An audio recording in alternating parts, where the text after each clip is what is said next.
Good morning, everyone. Well, I don't normally wear my clerical shirt around the house, but today is a rather special day. It's the 10th of August and is the feast of St. Lawrence, who is the patron saint of deacons. I thought just reflect a little bit on St. Lawrence. He wasn't the first of deacons that we know of, but Stephen was one of the first who, as we know, is referred to in the Acts of the Apostles, unfortunately stoned to death. We have details of that. And his feast day is the day after Christmas.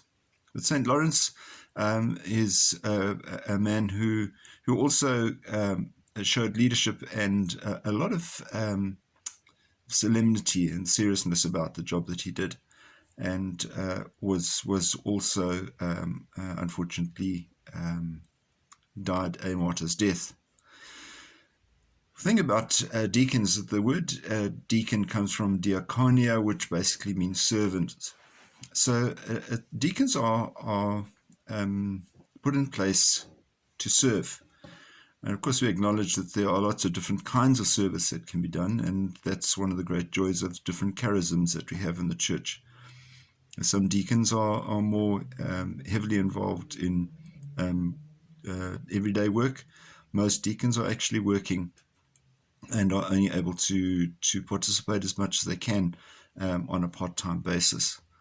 For my own part, the Lord decided to put me into a teaching position for the last 24 years of my life, where I was fortunate to be in a Catholic school and therefore practice my diaconate on a daily basis. I'm very grateful for that, a great privilege.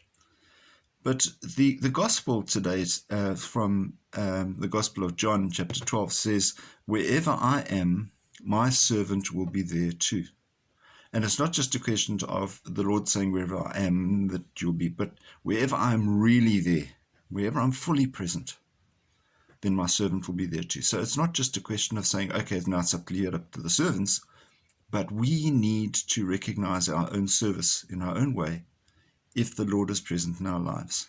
So whatever we're being called to do, we are being called to a life of service. And of course, the deacons, interestingly enough, are answerable to the bishop. Then, although we work in our parishes, we take a vow of obedience to the bishop. And that's why if you see a bishop walking in procession, the deacon walks slightly to the side and behind him.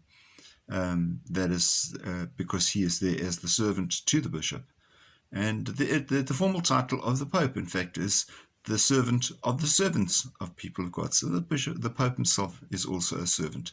Let's reflect on service today and where we are being called to serve our fellow beings and to serve the Lord.